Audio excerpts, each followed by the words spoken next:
Kabar baik datang dari si anak hilang timnas Indonesia di Liga Super Malaysia. Pemain keturunan berbondong-bondong ingin perkuat timnas Indonesia. Erick Thohir minta dukungan DPR. Erick Thohir kepada timnas Indonesia, finish 4 besar di grup C kualifikasi Piala Dunia 2026 harga mati. Media Denmark puji calon pemain timnas Indonesia Kevin Dix layak naik gaji di FC Copenhagen. Media Vietnam puji sikap Nova Arianto yang ngaku malu melihat pertandingan timnas Indonesia U17 versus Australia U17. Halo football lovers, salam sehat sejahtera. Jangan lupa untuk subscribe channel kami ya, dan juga nyalakan notifikasinya agar dapat berita terbaru seputar timnas Indonesia. Terima kasih.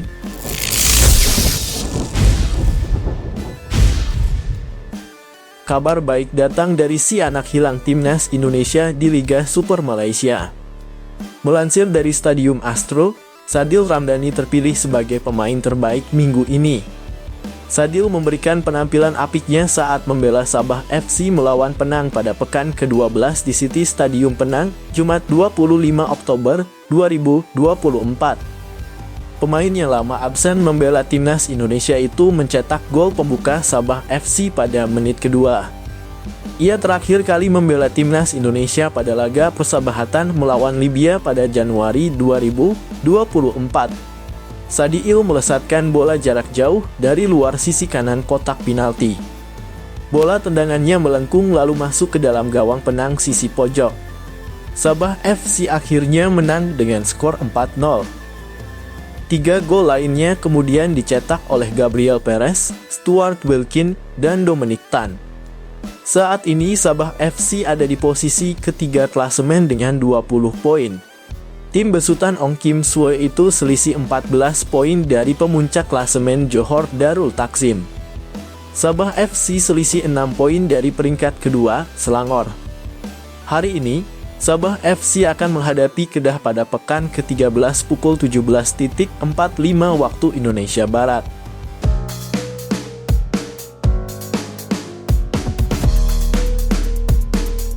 Pemain keturunan berbondong-bondong ingin perkuat timnas Indonesia. Erick Thohir minta dukungan DPR. Ketua Umum Ketum PSSI, Erick Thohir mengabarkan saat ini sudah mulai banyak pemain keturunan yang tertarik untuk memperkuat timnas Indonesia. Untuk itu, agar keinginan para pemain diaspora dapat dipenuhi, maka Erick Thohir berharap Komisi 10 DPR RI dapat memberikan dukungan untuk memperlancar proses naturalisasi. Sebagaimana diketahui, PSSI terus melakukan manuver merekrut pemain keturunan untuk bisa memperkuat timnas Indonesia. Teranyar, ada Kevin Dix yang proses naturalisasinya sedang diproses. Namun tidak hanya Kevin Dix saja, melainkan PSSI juga saat ini sudah mengajukan proses naturalisasi untuk 2 calon pemain timnas wanita Indonesia, yakni Estella Lopati dan Noala Atomo. Karena itu, Erick sangat berharap Komisi 10 DPR RI saat ini dapat memberikan dukungan penuh. Dirinya juga menyebut kalau Menpora RI, Dito Aryo Tejo, telah berkoordinasi dengan Menteri Hukum, Supratman Andi Atas. Saya minta dukungan dari Ibu Komisi 10, banyak diaspora kita ingin bergabung, kata Erick di Jakarta, dikutip Selasa 29 Oktober 2024. Misalnya pemain timnas wanita dan Kevin Dix sudah melayangkan surat, Menpora sudah kirim surat ke Pak Supratman di Kemenkumham, sambungnya. Erick berharap proses naturalisasi pemain yang saat ini sedang berjalan dapat diproses dengan baik, sehingga para pemain keturunan bisa tampil membela timnas Indonesia sesuai dengan target yang ditetapkan. Mudah-mudahan bisa diproses dengan baik sehingga slot untuk pemain diaspora yang ingin bergabung baik di U20, perempuan, dan senior bisa sesuai dengan target karena ada Februari dan Maret tahun depan, tutur Erick. Untuk Kevin Dix, kemungkinan besar pemain FC Copenhagen itu ditargetkan tampil pada lanjutan grup C babak ketiga kualifikasi Piala Dunia 2026 di bulan Maret 2025. Di bulan itu, Timnas Indonesia tandang melawan Australia pada 20 Maret 2025 dan menjamu Bahrain pada 25 Maret 2025.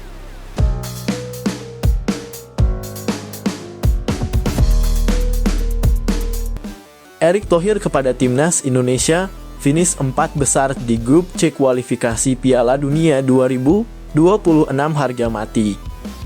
Ketua Umum PSSI, Erick Thohir, kembali menegaskan Timnas Indonesia harus masuk 4 besar grup C putaran ketiga kualifikasi Piala Dunia 2026 zona Asia. Ia mengatakan, skuad Garuda harus mencuri poin dari Timnas Jepang dan Timnas Arab Saudi. Timnas Indonesia saat ini berada di peringkat kelima putaran ketiga kualifikasi Piala Dunia 2026 zona Asia dengan 3 angka. Tim besutan Shin Tae-yong itu meraih 3 kali imbang dan menelan 1 kekalahan. Hasil ini membuat peluang Timnas Indonesia lolos langsung ke Piala Dunia 2026 menipis. Sebab, hanya 2 tim teratas yang akan mendapatkan tiket langsung ke turnamen itu. Sedangkan, 2 tim peringkat ketiga dan keempat berkesempatan untuk berebut 2 tiket ke Piala Dunia 2026. 2 tim itu harus bertarung di putaran keempat. Dengan 6 pertandingan tersisa, Timnas Indonesia tentu masih mempunyai peluang. Terdekat, mereka akan menjamu Jepang 15 November dan Arab Saudi 19 November 2024 di Stadion Utama Gelora Bung Karno SUGBK, Jakarta. Erick mengatakan, Shin harus memanfaatkan kesempatan meskipun kecil. Ia menegaskan, target masuk 4 besar merupakan harga mati bagi skuad Garuda. Termasuk evaluasi untuk Coach STY, target kami harus masuk 4 besar di grup. Jadi tidak ada tawar-menawar, tegas Erick kepada awak media di Musyawarah Nasional Perbasi, Senin 28 Oktober 2024. Kita lihat lagi maksimal 2 laga kandang lawan Jepang dan Arab Saudi yang rankingnya jauh di atas kita, sambung Menteri BUMN itu.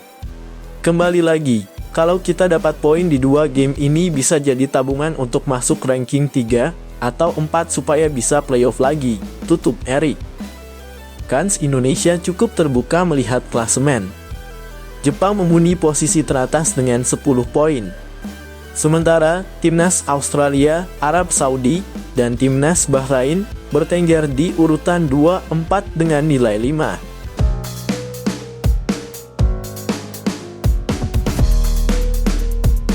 Media Denmark puji calon pemain Timnas Indonesia Kevin Dix, layak naik gaji di FC Copenhagen. Media Denmark, Tipsbladet, memuji performa Kevin Dix saat membela FC Copenhagen kontra Brøndby. Calon pemain Timnas Indonesia itu disebut layak naik gaji karena konsisten bermain apik. FC Copenhagen ditahan Brøndby 0-0 di pekan ke-13 Liga Denmark 2024-2025. Pertandingan itu digelar di Brøndby Stadium, Brøndby, Denmark, Minggu 27 Oktober 2024. Dalam laga tersebut, Kevin tampil penuh tak tergantikan. Pemain keturunan Maluku itu dipercaya menjaga sisi kiri pertahanan The Lions. Kevin berhasil tampil luar biasa dalam pertandingan tersebut. Menurut catatan SofaScore, ia berhasil membukukan 4 sapuan, 1 blok krusial, 1 intercept, dan 1 tackle penting. Tipsbladet pun tidak ragu memuji performa pemain berusia 28 tahun itu. Menurut media tersebut, Kevin berhasil membuat serangan Brøndby kewalahan. Back FC Copenhagen, Kevin Dix, sedang dalam performa yang luar biasa saat ini, dan dia melakukannya dengan baik dalam pertandingan di mana tidak banyak pemain FC Copenhagen yang bermain-main. Tulis Tipsbladet dilansir dari situs resminya.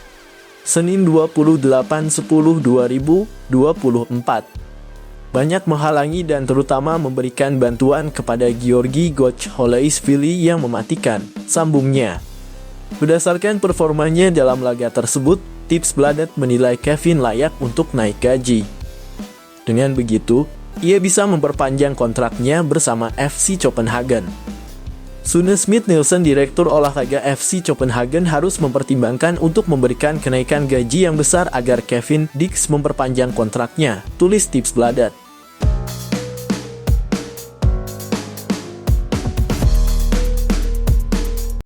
Media Vietnam puji sikap Nova Arianto yang ngaku malu melihat pertandingan Timnas Indonesia U17 versus Australia U17.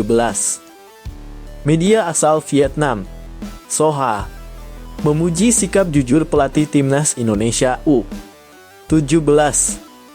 Nova Arianto yang malu melihat permainan timnya saat imbang 0-0 kontra Australia U17 di laga pamungkas grup G Piala Asia U17 2025. Menurut media Vietnam tersebut, hal itu berbanding terbalik dengan apa yang dikatakan pelatih Vietnam U17, Cristiano Roland, meski kedua tim memakai cara yang sama. Ya, Vietnam U17 dan Timnas Indonesia U17 menerapkan permainan yang sama, yakni menahan diri untuk bisa menyelesaikan waktu dengan hasil imbang. Tentunya taktik itu dipakai untuk menghindari risiko kekalahan, karena hasil imbang sudah cukup untuk lolos ke Piala Asia U17 2025. Pada laga pamungkas grup I kualifikasi Piala Asia U17 2025, Vietnam U17 menuntaskan target menahan Yaman agar kedua tim bisa bergandengan tangan untuk melaju ke putaran final. Di babak kedua, baik Vietnam U17 maupun Yaman bermain moderat, tidak ada tim yang tertarik menyerang, tetapi kebanyakan hanya melakukan umpan bolak-balik di wilayah mereka sendiri. Strategi ini menyebabkan pelatih Cristiano Roland dan timnya menghadapi beragam pendapat dari para penggemar. Menariknya, cara yang sama juga terlihat di laga Timnas Indonesia U17 versus Australia U17. Saat pertandingan memasuki 30 menit terakhir, Australia U17 dan Timnas Indonesia U17 hanya saling bertukar umpan tanpa menyerang.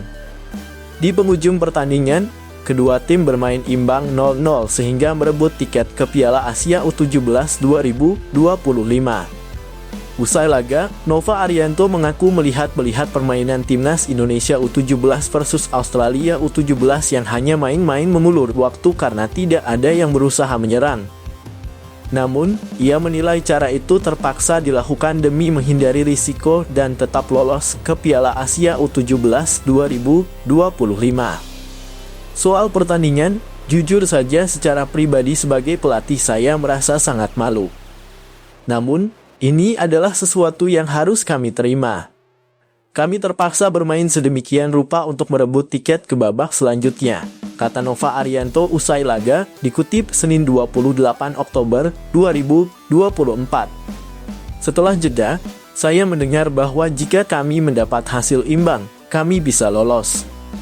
Kami akhirnya melakukan hal yang sama secara taktis, tambahnya. Kita bisa melihat Australia bermain dengan cara yang sama. Ketika mereka menguasai bola, mereka tidak mau menyerang kami. Sejujurnya, ini adalah pertandingan yang tidak terlalu saya nikmati. Namun bagaimanapun pertandingan hari ini, saya sangat bersyukur bisa mendapatkan hak untuk mengikuti final kejuaraan Asia, lanjut Nova Arianto. Soha memuji sikap Nova Arianto. Hal itu jelas berbeda dengan Roland yang justru memuji permainan timnya, meski banyak penggemar Vietnam yang tak senang dengan taktik mengulur waktu tersebut. Menurut saya, para pemain saya sangat cerdas. Tahu cara menangani pertandingan. Tahu apa yang harus dilakukan untuk mencapai tujuan mereka berpartisipasi di putaran final Piala Asia U17 2025. Ujar pelatih Vietnam U17, Cristiano Roland. Tujuan kami adalah lolos. Itu hal yang paling penting. Saya sangat senang dan bahagia. Sejak hari pertama, saya selalu percaya pada para pemain dan mereka sangat pantas mendapatkan hasil ini, tutup Roland.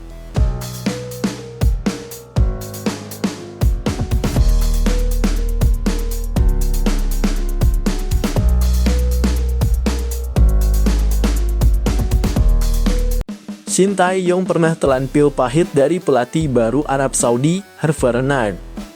Melansir dari Al Arabiya, Federasi Sepak Bola Arab Saudi SAFF mengumumkan penunjukan pelatih asal Prancis Hervé Renard sebagai pelatih kepala timnas Arab Saudi pada Sabtu 26 Oktober 2024. Hervé Renard menggantikan posisi Roberto Mancini yang diputus kontrak beberapa waktu lalu. Hervé Renard sebelumnya sudah pernah melatih Arab Saudi pada medio Juli 2019 hingga Maret 2023. Ia juga sempat melatih Maroko pada 2016 hingga 2019. Hervé Renard akan langsung menghadapi dua laga Arab Saudi di putaran ketiga kualifikasi Piala Dunia 2026 pada November 2024. Arab Saudi akan bertandang ke Australia pada 14 November 2024. Setelah itu, Arab Saudi melawan timnas Indonesia di Stadion Utama Gelora Bung Karno, Senayan, Selasa 19 Oktober 2024. Hervé Renard akan kembali bersua pelatih timnas Indonesia, Shin Tae-yong. Hervé Renard pernah membuat Shin Tae-yong mengalami kekalahan 2017. Kala itu Hervé Renard melatih Maroko, sementara Shin Tae-yong memimpin Korea Selatan. Dalam laga persahabatan itu, Maroko mengalahkan Korea Selatan dengan skor 1-3 di Tissot Arena, Swiss. Maroko mencetak 3 gol melalui sepakan Oussama Tanane 7-11 dan Ismail El Haddad 46. Sementara gol tunggal Korea Selatan dicetak oleh Son Heung-min.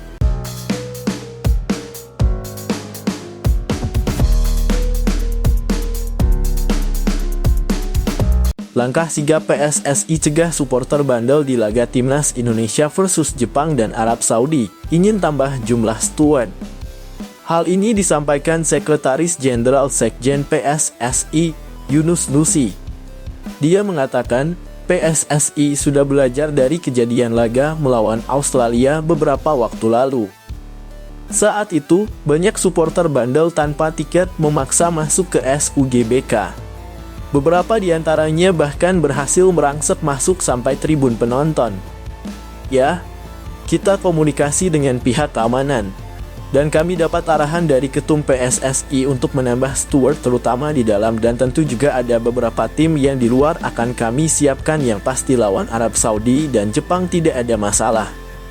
Kata Yunus kepada awak media. Tinggal mengatur flow. Tidak seperti beberapa waktu yang lalu saat melawan Australia ada beberapa supporter yang tidak punya tiket memaksa masuk. Tambahnya, Yunus Nusi memastikan keamanan laga melawan Jepang dan Arab Saudi akan diperketat. Dia mengungkapkan PSSI akan berkomunikasi dengan pihak keamanan soal antisipasi ini. Ya, ini akan kita perketat dan kita komunikasikan ke pihak keamanan.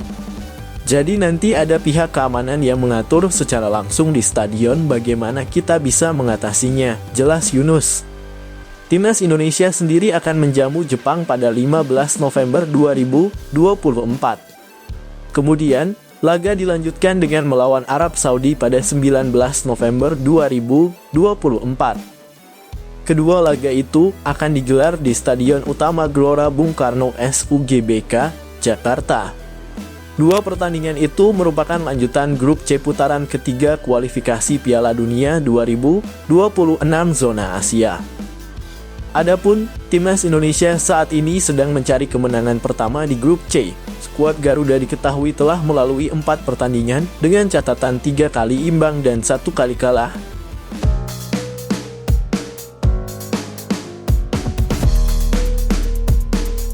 Shin Tae-yong minta warga Korea Selatan ikut dukung Timnas Indonesia saat lawan Jepang. 1.500 tiket didistribusikan untuk nonton di SUGBK. Pelatih Timnas Indonesia itu menilai dukungan tersebut bisa jadi cara yang tidak biasa untuk meningkatkan kekuatan timnya. Diketahui, Timnas Indonesia akan bersua dengan Jepang di laga kelima grup C putaran ketiga kualifikasi Piala Dunia 2026 zona Asia. Pertandingan itu akan berlangsung di Stadion Utama Gelora Bung Karno SUGBK, Jakarta pada 15 November 2024. Laga tersebut akan menjadi krusial bagi Timnas Indonesia yang belum meraih kemenangan di putaran ketiga. Sebab itu, Shin Tae-yong mencari cara untuk menambah peluang skuad Garuda meraih 3 poin pertama. Menurut laporan Yonhap News Agency YNA, Shin Tae-yong telah meminta warga Korea Selatan untuk ikut mendukung Timnas Indonesia. Permohonan itu disampaikan Shin Tae-yong kepada salah satu petinggi perusahaan Korea Selatan yang berada di Indonesia, Song Chang-geun. Nantinya, Song akan mendistribusikan sebanyak 1.500 tiket kepada warga Korea Selatan yang ada di Indonesia. Mereka akan ikut mendukung timnas Indonesia saat berhadapan dengan Jepang di SUGBK. Shin Tae-yong meyakini, dukungan ini akan sangat berarti bagi timnas Indonesia. Pelatih berusia 54 tahun itu mengatakan dukungan ini bisa meningkatkan motivasi skuad Garuda meraih kemenangan atas Jepang. Meskipun Indonesia lebih rendah dalam hal kekuatan objektif, jika kami menerima dukungan yang sangat kuat dari Korea saat melawan Jepang, kami mungkin mendapatkan hasil yang tidak terduga, kata Shin Tae-yong. Dilansir dari YNA, Minggu 27/10/2024. Setelah berhadapan dengan Jepang, timnas Indonesia akan bersua dengan Arab Saudi. Pertandingan itu akan berlangsung di SUGBK, Jakarta pada 19 November 2024.